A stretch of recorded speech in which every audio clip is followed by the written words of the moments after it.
IPL की team खरीदने से लेकर हॉर्स राइडिंग में सट्टा लगाने तक हर एक चीज विजय माल्या अपने पैसों का रौब झाड़ने के लिए करता था।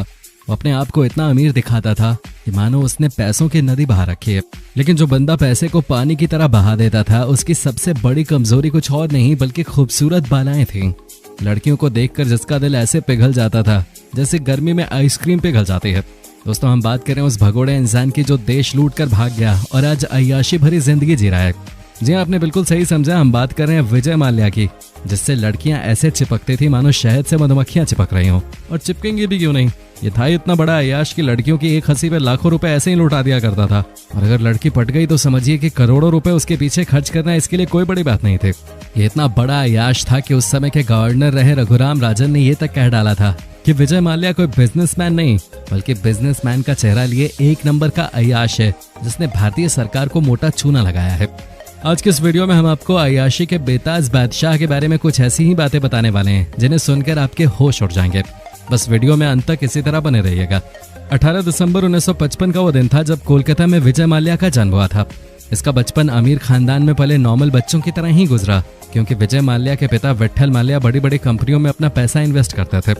फाइनेंशियल रिस्क लेना विट्ठल माल्या का शौक था। विजय माल्या की जिंदगी बिल्कुल सिंपल सी थी। वो कॉलेज भी साइकिल से ही जाता था। और वो कहते हैं ना कि गिरगिट को देखकर गिरगिट रंग बदलने लगता है। जैसे ही विजय माल्या की संगत हाई प्रोफाइल अमीर बाप के बिगड़े हुए लड़कों के साथ होने लगी, वैसे ही विजय माल्या के दिमाग में लड़कियां नाचने लगी। विजय माल्या अपने बाप की कमाई पर अय्याशी कर ही रहा था कि इसी बीच उसके पिता विट्ठल माल्या की हार्ट अटैक से मौत हो गई। लेकिन वह ऐसे ही नहीं मरे, बल्कि अपने बेटे विजय माल्या के लिए बेशुमार दौलत छोड़ गए।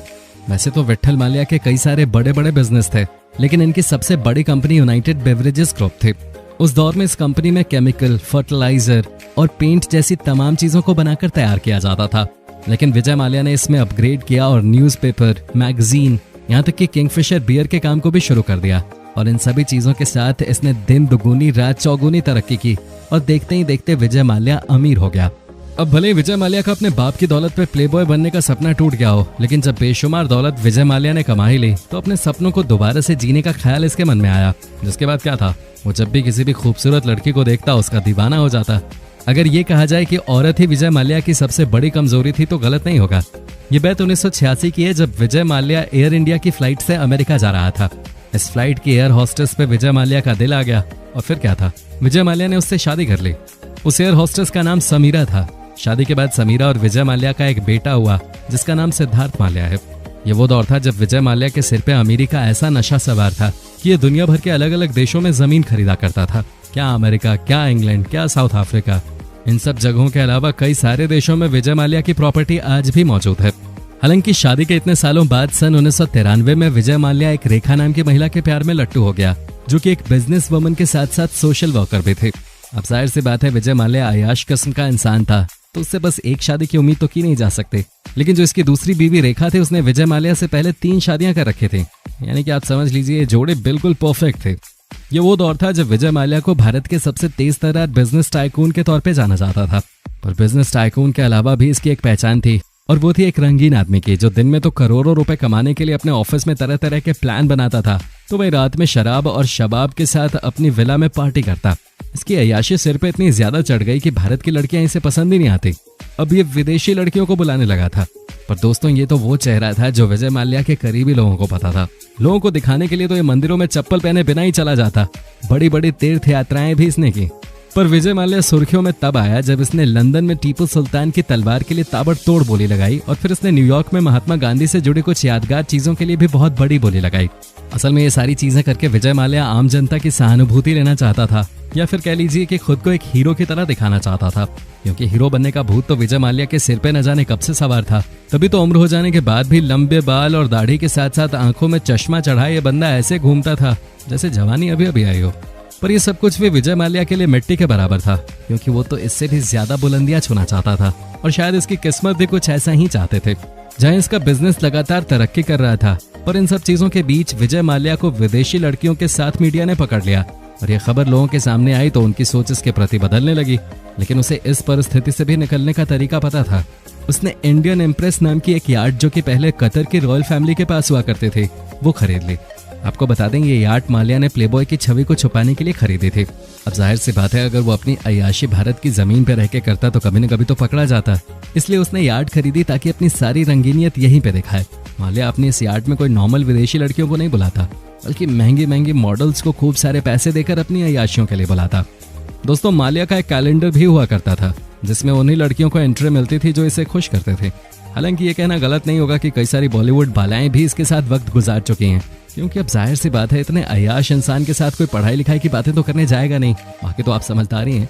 दोस्तों, ये सारी चीजें तो चल ही रही थी, लेकिन विजय माल्या का फोकस पैसे कमाने पे भी था। तभी तो बेटे सिद्धार्थ माल्या के 18वें जन्मदिन पे इसने 2005 में किंगफिशर एयरलाइंस की शुरुआत की और फिर 2007 में IPL टीम तक खरीद ली। अब तक विजय माल्या का समय अच्छा चल रहा था, लेकिन इसके बाद इसकी कहानी पलटने लगी, क्योंकि विजय माल्या ने एयर डेक्कन से 550 करोड़ की डील की। इस डील में विजय माल्या ने बहुत सारा पैसा दांव पे लगाया, जो इसने एक दो नहीं बल्कि पूरे 17 बैंकों से लोन के तौर पे लिया था। लेकिन दोस्तों, ये डील विजय माल्या के लिए घाटे का सौदा रही। फिर 2008 और 9 में माल्या को इससे भी ज्यादा नुकसान हुआ। हालात इतने बुरे हो गए थे कि किंगफिशर में काम करने वाले अपने कर्मचारियों को वो तनख्वाह तक नहीं दे पा रहा था। विजय माल्या को बहुत बड़ी आर्थिक तंगी का सामना करना पड़ा। इसलिए इसने अपना दिमाग दौड़ाया और बहुत ही खतरनाक प्लान तैयार किया, जहां सबसे पहले तो इसने एक और बड़ा लोन लेने का फैसला किया और फिर IDBI बैंक से 861 करोड़ का लोन ये कह के मांगा कि अपने कर्मचारियों को सैलरी देना चाहता है। पर विजय माल्या की हालत देखकर कोई भी बैंक इसे लोन नहीं देना चाह रहा था, जिसके बाद इसने बैंक ऑफिसर्स को 16 करोड़ की रिश्वत देकर अपना लोन पास करवा लिया। पर सबसे ज्यादा हैरान करने वाली बात तो यह है कि इन 861 करोड़ को नहीं इसने अपने कर्मचारियों को सैलरी देने में खर्च किया, न ही एयर डेक्कन में हुई नुकसान की भरपाई के लिए, बल्कि ये पैसे विजय माल्या ने यूरोप के अलग अलग बैंकों में पहुंचा दिया। दोस्तों, पर हद तो तब हो गई जब 2010 में माल्या राज्यसभा का सदस्य बनकर संसद में बैठने लगा। राजनीतिक ताकत मिलने के बाद माल्या ने लोन को चुकाने की अवधि थोड़ा आगे पीछे करवा दी और फिर इसने अपने किंगफिशर के प्लांट को 4000 करोड़ का बताकर गिरवी रखा और तब से लेकर अब तक कर्ज की वसूली का ही काम चल रहा है। हालांकि अभी भी बैंकों को उनका पैसा नहीं मिला। सरकार का कहना है कि उनके पास माल्या की 9000 करोड़ की प्रॉपर्टी है, लेकिन उनमें से केवल एक ही अभी तक बिक पाई है। इसके अलावा माल्या की किसी भी प्रॉपर्टी को खरीदने के लिए कोई आगे नहीं आ रहा, क्योंकि कहीं ना कहीं सबके मन में विजय माल्या का डर बना हुआ है।